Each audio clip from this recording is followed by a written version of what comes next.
In the heart of ancient Banyoma, a land where the spirits of rivers whisper secrets to the trees, lived a maiden so beautiful, even the wind would pause to admire her. Her name was Imani.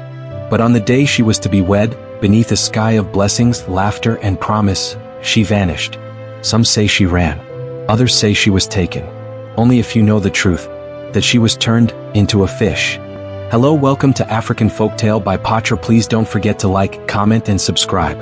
Imani, daughter of Chief Ngoma of Banyoma, had been promised to Kweku, the strongest warrior of the eastern tribes. Their wedding was to be the grandest the region had seen in decades, with drummers summoned from 5 villages and riverside feasts that would last for 3 nights. Imani was kind, radiant, and deeply loved by all. But she had 3 closest friends, Zalika, Mari, and Nuru, girls she had grown up with. While the village saw them as sisters, their hearts hid jealousy that brewed like a storm behind a smile. They envied her beauty, her charm, and now the honor of marrying Kweku. On the eve of the wedding, under the guise of celebration, Zalika convinced Imani to follow them to the river Mbara, the sacred waters where maidens bathed for blessings before a wedding. Imani, trusting them as sisters, followed joyfully, dressed in a white cloth with beads jingling around her waist. At the riverside, Mari brought out a gourd filled with an old blessing potion, and told Imani to drink it. The moment she sipped it, her body felt heavy, the world spun, and she collapsed into the river. The waters bubbled.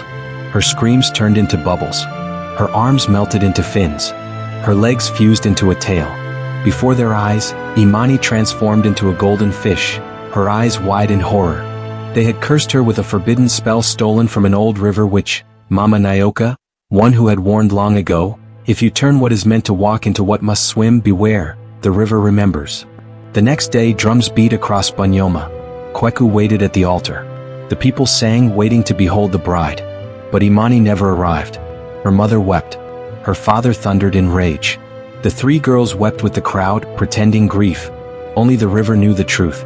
That night, Kweku returned to the river, desperate. There, as moonlight danced on the water, he saw a fish with golden scales and eyes that looked almost human. He spoke her name. The fish stopped swimming. Kweku became obsessed.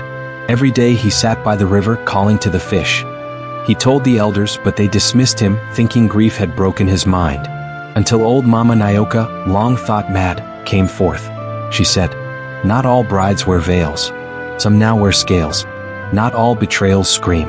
Some swim quietly." She told him the truth, of the spell, of the envy, and the price. To break it, he must retrieve a rare herb from the mountain of Shatumba, offer his blood to the river, and bring the 3 betrayers to confess under moonlight. Kweku set out, facing panthers, storms, and spirits guarding the mountain. He was wounded, broken, nearly drowned, but never gave up. Meanwhile, the 3 girls began to suffer. Nuru began to lose her voice. Zalika's hair turned gray. Mari's reflection would vanish from water. The river was punishing them slowly. On the 7th moon, Kweku returned with the herb. He tricked the girls to the river, forced them to speak the truth. As they confessed, the winds howled. The golden fish leapt from the water, shimmering in the air, and became Imani once more. Please don't forget to hit the subscribe button. Though Imani returned, she was changed, silent. Her eyes deep like the riverbed. She no longer laughed. The wedding was held again, but Imani's smile never returned. As for Zalika, Mari, and Nuru, they were taken by the river the next moon, never to be seen again.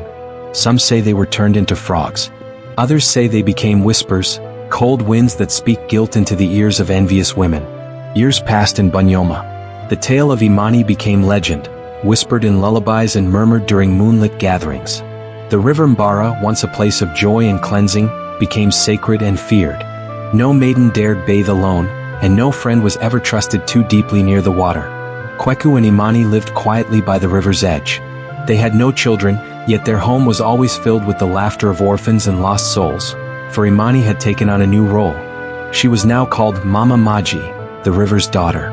Children with strange dreams came to her. Wives with heavy hearts knelt at her feet. The river whispered to her and she listened. Though she wore a human form, villagers say her feet never left wet footprints. That when the moon was full, she would hum the tune of bubbles.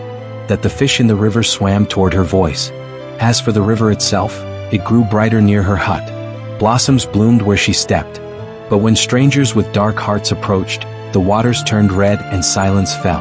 One day many seasons later, a traveler passing through Banyoma asked an old woman, "Where is the house of the woman who speaks to rivers?"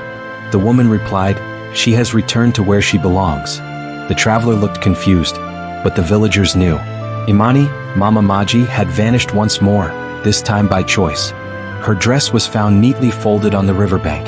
A golden fish, gliding silently through the water, followed by 3 small silver ones, now swam in the depths. And so they say, the river took her once in pain, but returned to take her again in peace. In Banyoma they still say, never lead your friend to the river with secrets in your heart. For the river sees all, and she never forgets. And if you ever see a golden fish looking at you with human eyes, ask yourself, what betrayal lies beneath the surface? Not all endings are loud. Some ripple softly beneath the surface. Don't forget to hit the subscribe button.